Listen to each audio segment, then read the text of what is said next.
So what happened? What happened a month ago? Well, no, it's even more than a month ago. This is from March.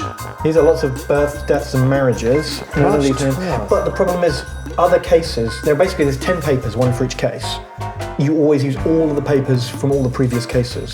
So there's a lot of information here that's for later cases and has nothing to do with this one. Oh, interesting. So it's just, imagine we just found a paper, but I guess what this indicates is like that we would be living in the town at the time. So these are the things we would be aware of. So these are the news that's been happening lately. Like, for example, there's a polar expedition going on. Colonel Gilder. Look, there's a gentleman who wants lessons in French. With an address. He's saying, I'm looking for a French tutor. So that might be relevant if we have a mystery guy who's trying to speak French. Yes. The Waterloo anniversary dinner. Ah, yes. The Times is pleased to announce a dinner on the occasion of the 73rd anniversary of the Battle of Waterloo. At the Langham Hotel, surviving participants in the Waterloo Canteen will be guests of honour. Further information is available at the hotel. That might come up later. So the tontine is still on the cards. 5 holders left. Is it worth checking whether any of them are still alive? Because he might have knocked some of the others off, They might have. I mean, that information might be out of date. Didn't when say you're there dealing were with old 6 left? fellas. There are 6 people left, right? Well, apparently, of the last checking. Here we go. Northgate and Company announce to be published this summer a new edition, enlarged and revised, The Treasures of the Conquerors by General Farnsworth Armstead, with several entirely new chapters, including one featuring the fabulous diamond, the Polar Star. So I think we ought to follow up. First of all, I think Lord Fitch should have been there. Why didn't Lord Fitch show up for that meeting? Yeah. That's quite an important one, because if he just decided not to show up and sent no word of that, he's a lord. They don't do that kind of shit. No, these things are booked months in advance, aren't they? You Because don't they're just busy say, men. I'm just not going to go. You know what I mean? He would go. And for him not to show up is suspicious. He never arrived. Now, perhaps something has happened to Lord Fitch, heaven forfend, or he's in on it. True. This whole French angle needs... The French angle, the diamond. This was clearly not a theft for money. This was not a theft for money. Why not steal all those prizes? I think the tontine certificates are only valid to the person. Yeah, it's not going to be useful. Stealing the ticket's no good at all. Yeah, is it? and also you don't need to, because if you've already got one. Yeah, you just need everyone else to die. Exactly. You don't need their ticket as long as you've got your own. He may have been killed to bop off one of the tontines. He may have been killed over the diamond. He may have been killed over some kind of old war history, or he may have been killed by this brother-in-law. Here's the thing. Well, he was meant to turn up. I'm pretty sure that Bennett, or whatever the guy's name is, Senate. The batsman. Yeah, the batsman would recognise his brother-in-law, Lord Fitch. He would recognise him unless he was in deep disguise. This really old letter, I don't feel like that's going to be forged. No, that is a legit old letter. That. Yeah. Here's the other thing. If he was being killed so that everybody dies off so the final guy can collect the tontine money, it's kind of a bit ridiculous, because if there's 6 people left and the other 5 die, you're like, well, I guess I win, guys. Just one of those things that they all died in mysterious circumstances. Really? Come on, it's too obvious. Yeah. Also, if you're 80 years old, can't you just wait a bit longer? No, I'm just I don't know, again, maybe they even when you do get the money, you'll feel bad about having to kill everyone. Like this guy, he's obviously already a super rich mega lord, isn't he? Also, why wait until you're in your 80s before you start bumping people off? I mean, having said that, because that way you're down to the last few. Well, that's it, because if you waited till you were 40, there'd still be hundreds of them left. Yeah, you'd have to be Harold Shipman or something. Harold Shipman! It's Harold Shipman! All right. Okay, so no, of course, the gem. So, first of all, I think Lord Finch is super suspicious. I don't feel like he's involved with this old French letter business. The French letter. The French letter, no, exactly. And I mean, even if he was taking French lessons. We don't know if it's French. We don't know if it's in French. The French embassy is relevant. I reckon there was an appointment at the French embassy. We need to go and. Jean-Paul Richard. That's tomorrow. That's tomorrow. No, that's today at 1 p.m. I thought it was tomorrow. Tomorrow thing is meeting a different Frenchman who knows where the gem is. Can we not go and talk to Lord Fitch? He was meant to see him today. I do think that's quite important. You've got the hat on today, let's go talk to Lord Fitch. You have final call. Now, where is he? Gentlemen, to Lord Fitch. We must find out why he did not attend this meeting and what they were to discuss. Cabby, let's go. Is he in the phone book? I guess. How do I spell it? Fitch. Fitch, Lord Malcolm, 39 Southwest. 39 Southwest. Wow, that's a nice neighbourhood. There's 27. So 39 is around here somewhere. Do we need to know where it is on the map? No, the map's only relevant if we're trying to work out, like, they couldn't have done it because they were over here at the time, and that's too far to have travelled in that time. So hang on, how far is the house away from where we were? There's 27, so where's 39? There, pretty close. Yeah, that's not far at all, That's not far. He could have walked that. It's not like he could say there was too much traffic. Jeez. No. It's just down Grosvenor Place. Oh, it's right by the Spanish embassy, apparently. There's the French embassy. This is like Embassy Boulevard. Yeah, this is. I think it actually is, though, as well. Yeah. Well, we'll have a strong walk down. Fitch! We knock on the door and interview Lord Fitch. Do you want to say? Okay, hang on. Go on. I feel like you should just ask me, be sure. And just hope it's in the text. Yeah. Hello, good sir. Lord Fitch. Is this actually Lord Fitch or just his I'm Lord Fitch. Oh, Will you come into You should read the bit. come into my study. My Batman will show you in. Okay. Do please describe to me everything that you've already written down ahead of my visit. It doesn't work. It doesn't work. Ask me a question. Go on. Why is the sky blue? I admit I did have a strong dislike for Armstead, Come on, read the text. says Lord Fitch. He was a cad and a bounder who made my sister's life miserable. I argued at length with my father against the marriage, but to no avail. Unfortunately, Mary was not the attractive sort who had suitors by the score. Far from it. She was in real danger, as my father put it, of advancing rapidly into spinsterhood unless he did something about it.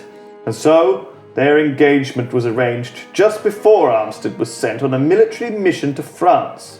During that year, I continued to argue against the marriage. I had made several friends on my tour of the continent, and I asked them to forward any information they might have on Armstead's unsavoury activities. They regularly sent back word of his riotous living, his drinking, his womanizing and such. Finally, there was some scandal or other involving some young French girl of good family. But even with this documentation, my father would not dissolve the betrothal. I even went so far as to give the story to the newspapers, hoping to create an untenable situation for everyone involved. But my father got wind of it and used It's a classy move, by the way. used his influence to stop the publication. That's the old-timey equivalent of tweeting about it, isn't it? You must understand, I considered that whatever hurt I was doing my sister in the publishing of such scandal was lesser of evils in the long run. At the time, I was sure that the marriage was a mistake. And so, it proved to be. And anything about where you were on the morning? Why didn't you attend that appointment? Well, my wife suddenly took ill.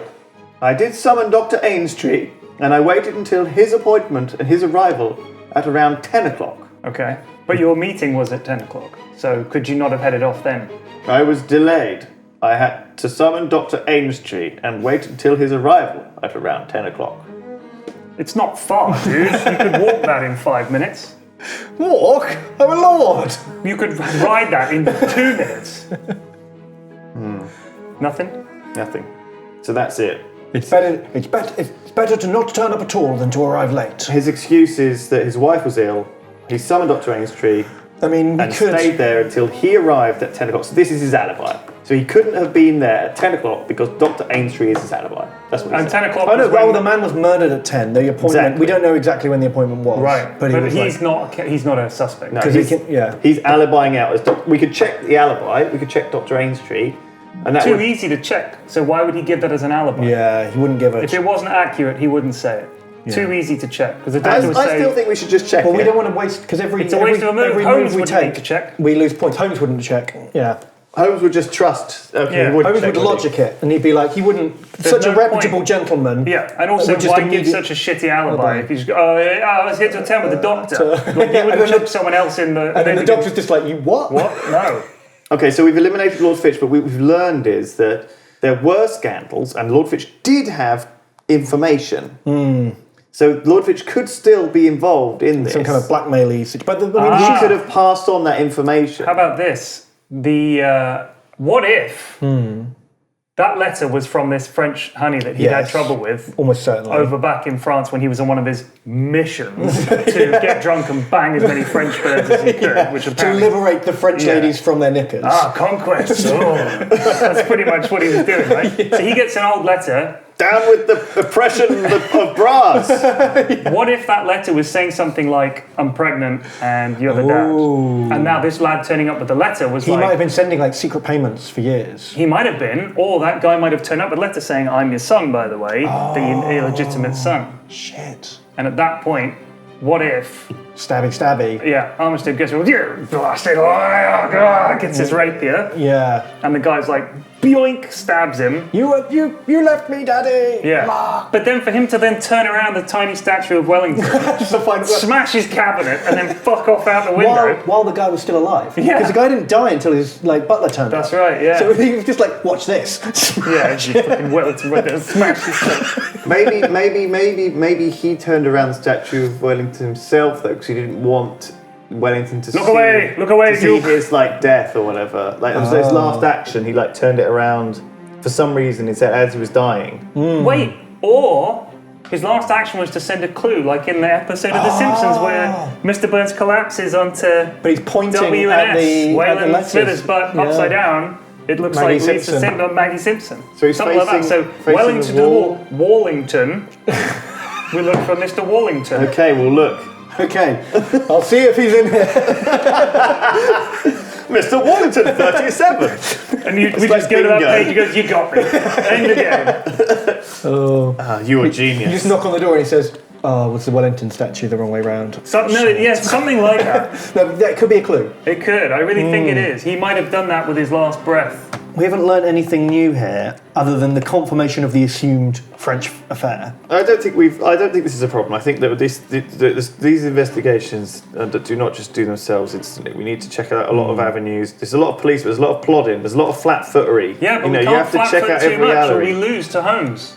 I want to try and best him. The race, The bestest. the game is afoot. I think the strongest leads right now are going to go talk to that guy who knows where the diamond is, or to go talk to this Jean-Paul guy at the embassy to find out what their appointment Well, was the embassy's only over the road. It only counts as half a move. Here's a question. Right, here's the thing. The guy that was coming into shit only counts up. The guy that was coming to see him, do you remember? He said he was meeting a guy who was going to have information about the diamond, right? What if that information was that Armstead had the diamond? He's got all these other collectibles. What if he had it and wasn't revealing that he'd had it stolen from Roslov way back when, and he was coming to blackmail him and say, I've got information about who's got that diamond. He's like, shit, I've got that diamond. So that's why he was writing the book. He was like, the mystery of the diamond. Like cover for who could have it? You know, while he's like sitting on it, literally. Like an egg. Yeah. Maybe he like seduced Roslov's daughter or something like this, and no, I don't think so. All right, let's. Right, what we got? We can go to the French embassy. Yeah. We could go to Check about this that appointment. Pierre Gem. Or find Gem Pierre. guy. What's his name? Or He seems like a sinister type, though. We might not be able to get in contact with him. I still think that knowing where the gem is a useful thing to know, because I think the gem is involved somehow. Because if we can find the gem, that might actually be helpful to us. If this guy knows where the gem is, he might tell us for free rather than paying him because of this murder that's happened. Yeah, let's check it out. I mean, diamonds, follow the money, you know? What's his name? Thunder Pierre and thing. something? Pierre? I've written Mantans. I think we should check out any I'm actual not sure. Frenchman. It was as at the well. Bridge House Hotel. Check out any suspicious It's Frenchmen in our here. notes. You've The got map it. is accurate. They've got poops floating down the River Thames. Lots of little poops. Pierre Matin, M-A-T-I-N? like morning. He said he was prepared to divulge the name of the present owner of the gem for the agreed upon fee. The agreed upon, so they'd already arranged this. It wasn't like he was just So he was going to buy the diamond or buy information about the diamond? and where the for his diamond book was. that he was Yeah. working on. And also, he probably would have been under time pressure from his publishers to get this knocked out in time. Well, it's a second edition. Like it's Yeah. just an updated version of the original. True. So was he looking to put in the current owner of this Yeah. gem? And maybe this current owner doesn't want to be revealed. Yeah, he doesn't want to be revealed. So the guy turned up and he was just like, to kill, just can for you secret. not? Yeah. And he's related to, maybe he had that information that, maybe he was... He might have been after the gem all along, and now he's just settling for writing the book about it because he couldn't find it himself. Yeah. Like maybe all these jaunts off to France were like trying to find that gem. Get- All right, Treasure. let's go and find this chap. Could you find him? I can't, but he was going to be at the hotel, so maybe we go there instead. Right. I don't think he lives in London. That's the problem. Okay. Right, he's just visiting. not in Who the wouldn't live directory. in London? Unbelievable. Finest city He's on staying earth. at this hotel, and I reckon he was going there to meet him. He's probably I bet staying. He's you're probably right. staying there, isn't he? Yeah. Which was the Bridge House Hotel. Let's find that. The Bridge House Hotel, yes. It's going to be one road over. I mean, they don't move far, do they, this lot? No, they're very lazy. Bridge House Hotel, 3SE. SE. Oh, it is a little South way. of the river. Ugh. Excuse me, I live south. Well, I'm sure lots happened in 150 years. It's probably not nearly so ghastly as it Bridge used House to be. Hotel. It's called the Bridge House Hotel, and I'm looking over here. It's probably near a bridge. Yeah, there it is. In Montague Close. It's quite a distance. Oh gosh. There's quite a hubbub in progress as we enter the Bridge House Hotel. From the murmurings of the crowd in the lobby, we quickly gather that a murder has been committed. We recognise Constable Shook at the foot of the main staircase and advance towards him. Constable Shook. How in the world did you hear about this? The body was only found 10 minutes ago. 10 minutes? Go on, Should've done that first, explain shouldn't we? what they're doing here. They actually asked that. No, just... We're here to speak to Pierre Monton. Why, that's the very fellow that was done in. So good. Cool blimey, governor. I'm a copper. Go on, keep asking questions. What's happened? How was he murdered? Who What's done it? on? What done it? Second floor. Hey, you. Who said anything about you? Back you and none of your lip. We make our way through another crowd gathered on the second floor to talk to the policeman at the doorway of room 226. 226. Our luck holds, for Wiggins is acquainted with the officer and he lets us enter. We arrive in time to overhear a third officer interrogating the desk clerk. Oh, he checked into the hotel. Oh, it says he was checked in on the 8th. Yes, he was French. Yes, this morning he brought down 2 letters to be posted. Letters to who?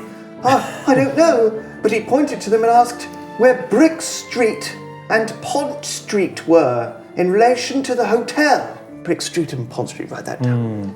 Brick Street is a big street in London. Who found the body? Brick Lane, you might be Brick Lane, that's what I'm thinking of. Who found the body? I did. I came to deliver a wire for him. The constable picks up the telegram lying on the desk. Is this the wire in question?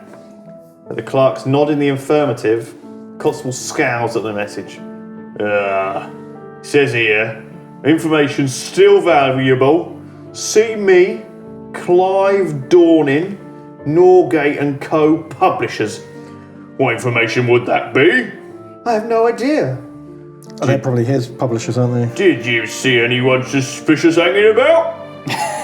Well, sir, no. I mean, well, a very large man asked for Mr. Martin several hours ago. I told him he was in and to go right up. Oh, did you now? Oh, yes, sir. He was very well dressed and well-mannered, and I didn't think anything of it at the time. It wasn't long before the man came down. He was almost running, though. He was certainly in a hurry. I saw him go out the front door and hail a cab. A large man, eh?